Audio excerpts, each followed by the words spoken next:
सर्वमङ्गलमाङ्गल्ये शिवे सर्वार्थसाधिके शरण्ये त्र्यम्बके गौरी नारायणी नमोस्तुते।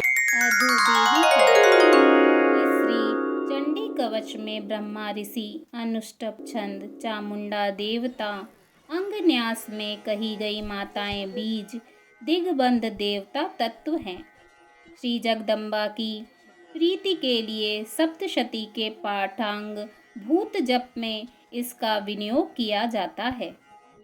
चंडिका देवी को नमस्कार है। मार्कंडेय जी ने कहा, पितामह, जो इस संसार में परम गोपनीय तथा मनुष्यों की सब प्रकार से रक्षा करने वाला है और जो अब तक आपने दूसरे किसी के सामने प्रकट नहीं किया हो, ऐसा कोई साधन मुझे बताइए। ब्रह्मा जी बोले, ब्राह्मण, ऐसा साधन तो एक देवी का कवच ही है, जो गोपनीय से भी परम गोपनीय, पवित्र तथा संपूर्ण प्राणियों का उपकार करने वाला है। महामुने, उसे श्रवण करो। देवी की 9 मूर्तियां हैं, जिन्हें 9 दुर्गा कहते हैं। उनके पृथक पृथक नाम बतलाए जाते हैं। प्रथम नाम शैलपुत्री है, दूसरी मूर्ति का नाम ब्रह्मचारिणी है, तीसरा स्वरूप चंद्रघंटा के नाम से प्रसिद्ध है, चौथी मूर्ति को कुष्मांडा कहते हैं, पांचवी दुर्गा का नाम स्कंद माता है, देवी के छठे रूप को कात्यायनी कहते हैं, सातवां कालरात्रि और 8वां स्वरूप महागौरी के नाम से प्रसिद्ध है, 9वीं दुर्गा का नाम सिद्धिदात्री है। ये सब नाम सर्वज्ञ महात्मा वेद भगवान के द्वारा ही प्रतिपादित हुए हैं।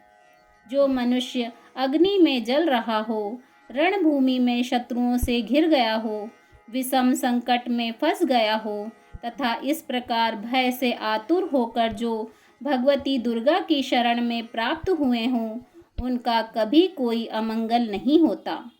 युद्ध के समय संकट में पड़ने पर भी उनके ऊपर कोई विपत्ति नहीं दिखाई देती है।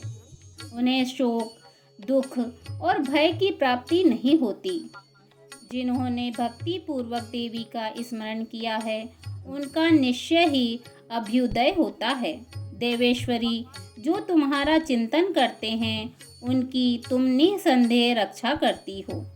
चामुंडा देवी प्रेत पर आरूढ़ होती हैं, वाराही भैंस पर सवारी करती हैं, ऐन्द्री देवी का वाहन ऐरावत हाथी है, वैष्णवी देवी गरुड़ पर ही आसन जमाती हैं, महेश्वरी वृषभ पर आरूढ़ होती हैं, कौमारी का वाहन मयूर है, भगवान विष्णु की प्रियतमा लक्ष्मी देवी कमल के आसन पर विराजमान हैं और हाथों में कमल धारण किए हुए हैं। वृषभ पर आरूढ़ ईश्वरी देवी ने श्वेत रूप धारण कर रखा है। ब्राह्मी देवी हंस पर बैठी हुई हैं और सब प्रकार के आभूषणों से विभूषित हैं। इस प्रकार ये सभी माताएं सब प्रकार की योग शक्तियों से संपन्न हैं। इसके सिवा और भी बहुत सी देवियां हैं, जो अनेक प्रकार के आभूषणों की शोभा से युक्त तथा नाना प्रकार के रत्नों से सुशोभित हैं। ये संपूर्ण देवियां क्रोध में भरी हुई हैं और भक्त की रक्षा के लिए रथ पर बैठी दिखाई देती हैं। ये शंख, चक्र, गदा, शक्ति, हल और मूसर, खेटक और तोमर, परशु तथा पाश, कुंत और त्रिशूल एवं उत्तम सारंग, धनुष आदि अस्त्र शस्त्र अपने हाथों में धारण करती हैं। दैत्यों के शरीर का नाश करना, भक्तों को अभय दान देना और देवताओं का कल्याण करना, यही उनके शस्त्र धारण का उद्देश्य है। कवच आरंभ करने से पहले इस प्रकार प्रार्थना करनी चाहिए। महान रौद्र रूप, अत्यंत घोर पराक्रम, महाबल और महान उत्साह वाली देवी, तुम महान भय का नाश करने वाली हो, तुम्हें नमस्कार है। तुम्हारी ओर देखना भी कठिन है। शत्रुओं का भय बढ़ाने वाली जगदम्बिके, मेरी रक्षा करो। पूर्व दिशा में ऐन्द्री मेरी रक्षा करें। अग्निकोण में अग्नि शक्ति, दक्षिण दिशा में वाराही तथा नेस्त्रज्ञ कोण में खड़ग धारणी मेरी रक्षा करें। पश्चिम दिशा में वारुणी और वायव्य कोण में मृग पर सवारी करने वाली देवी मेरी रक्षा करें। उत्तर दिशा में कौमारी और ईशान कोण में शूलधारणी देवी रक्षा करें। ब्राह्मणी, तुम ऊपर की ओर से मेरी रक्षा करो और वैष्णवी देवी नीचे की ओर से मेरी रक्षा करें। इस प्रकार शव को अपना वाहन बनाने वाली चामुंडा देवी दसों दिशाओं से मेरी रक्षा करें। जया आगे से और विजया पीछे की ओर से मेरी रक्षा करें।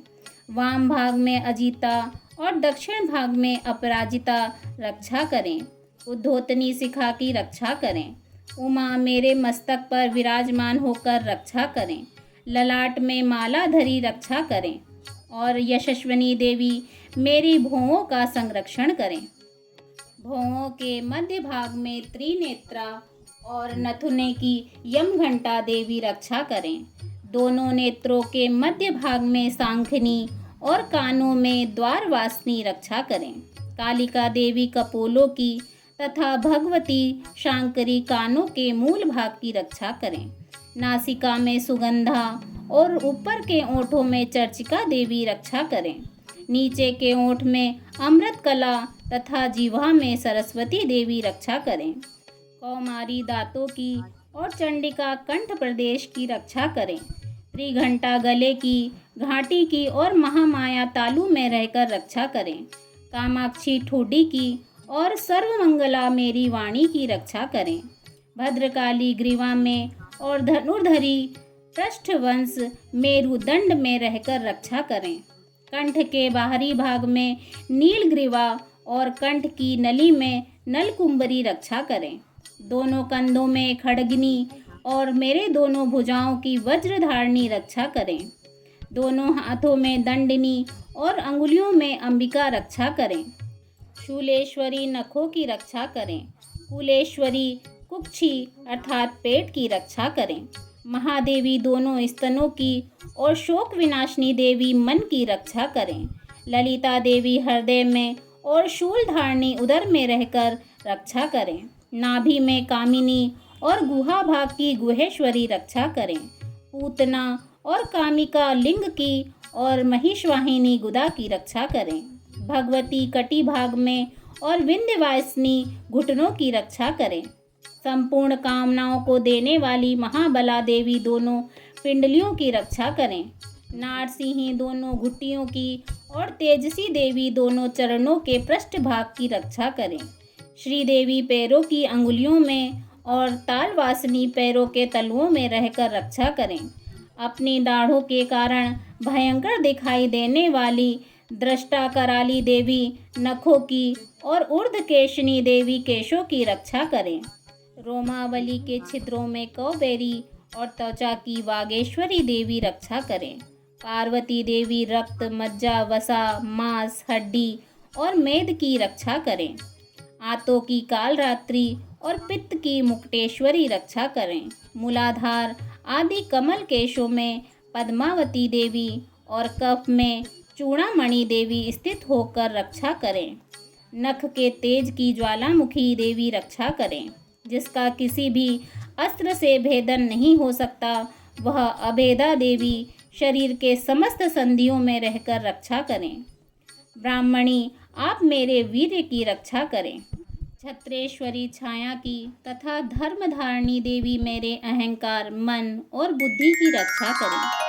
हाथ में वज्र धारण करने वाली वज्रहस्ता देवी मेरे प्राण, अपान, व्यान, उदान और समान वायु की रक्षा करें। कल्याण से शोभित होने वाली भगवती कल्याण शोभना मेरे प्राणों की रक्षा करें। रस, रूप, गंध, शब्द और स्पर्श इन विषयों का अनुभव करते समय योगिनी देवी रक्षा करें तथा सत्व गुण, रजोगुण और तमोगुण की रक्षा सदा नारायणी देवी करें। वाराही आयु की रक्षा करें। वैष्णवी धर्म की रक्षा करें तथा चक्रणी देवी यश, कीर्ति, लक्ष्मी, धन तथा विद्या की रक्षा करें।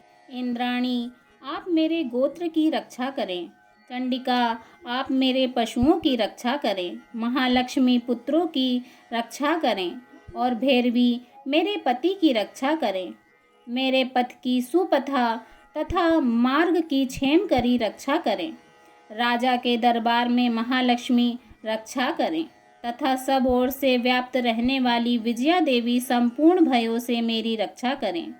देवी, जो स्थान कवच में नहीं कहा गया है अतएव रक्षा रहित है, वह सब तुम्हारे द्वारा सुरक्षित हो, क्योंकि तुम विजयशालिनी और पाप नाशिनी हो। यदि अपने शरीर का भला चाहो तो मनुष्य बिना कवच के कहीं एक पग भी न जाए, कवच का पाठ करके ही यात्रा करें। कवच के द्वारा सब ओर से सुरक्षित मनुष्य जहाँ जहाँ भी जाता है वहाँ वहाँ उसे धन लाभ होता है तथा संपूर्ण कामनाओं की सिद्धि करने वाली विजय की प्राप्ति होती है। वह जिस जिस अभिष्ट वस्तु का चिंतन करता है उसको निश्चय ही प्राप्त कर लेता है। वह पुरुष इस पृथ्वी पर तुलना रहित महान ऐश्वर्य का भागी होता है। कवच से सुरक्षित मनुष्य निर्भय हो जाता है, युद्ध में उसकी पराजय नहीं होती तथा वह तीनों लोकों में पूजनीय होता है। देवी का यह कवच देवताओं के लिए भी दुर्लभ है। जो प्रतिदिन नियम पूर्वक तीनों संध्या के समय श्रद्धा के साथ इसका पाठ करता है उसे देवी कला प्राप्त होती है तथा वह तीनों लोकों में कहीं भी पराजित नहीं होता। इतना ही नहीं, वह अपमृत्यु से रहित हो 100 वर्ष से भी अधिक वर्षों तक जीवित रहता है। मकरी, चेचक और कोढ़ आदि उसकी संपूर्ण व्याधियां नष्ट हो जाती हैं। कनेर, भाग, अफीम, धतूरा आदि का स्थावर विष, सांप और बिच्छू आदि के काटने से चढ़ा हुआ जंग विष तथा अहीफेन और तेल के संयोग आदि से बनने वाला कृत्रिम विष, ये सभी प्रकार के विष दूर हो जाते हैं, उनका कोई असर नहीं होता। इस पृथ्वी पर मारण, मोहन आदि जितने अभिचारिक प्रयोग होते हैं तथा इस प्रकार के जितने मंत्र यंत्र होते हैं, वे सब इस कवच को हृदय में धारण कर लेने पर उस मनुष्य के देखते ही नष्ट हो जाते हैं। ये ही नहीं, पृथ्वी पर विचरने वाले ग्राम देवता, आकाशचारी देव विशेष, जल के संबंध से प्रकट होने वाले गण, उपदेश मात्र से सिद्ध होने वाले निम्न कोटि के देवता, अपने जन्म के साथ प्रकट होने वाले देवता, कुल देवता, माला, डाकिनी, शाकिनी, अंतरिक्ष में विचरने वाली अत्यंत बलवती भयानक डाकनियाँ, ग्रह, भूत, पिशाच, यक्ष, गंधर्व, राक्षस, ब्रह्म राक्षस, बेताल, कुष्मांड और भैरव आदि अनिष्टकारक देवता भी हृदय में कवच धारण किए रहने पर उस मनुष्य को देखते ही भाग जाते हैं। कवचधारी पुरुष को राजा से सम्मान वृद्धि प्राप्त होती है। यह कवच मनुष्य के तेज की वृद्धि करने वाला और उत्तम है। कवच का पाठ करने वाला पुरुष अपनी कीर्ति से विभूषित भूतल पर अपने सुयश के साथ साथ वृद्धि को प्राप्त होता है। जो पहले कवच का पाठ करके उसके बाद सप्तशती चंडिका का पाठ करता है, उसकी जब तक वन, पर्वत और काननों सहित यह पृथ्वी टिकी रहती है, तब तक यहाँ पुत्र, पौत्र आदि संतान परंपरा बनी रहती है।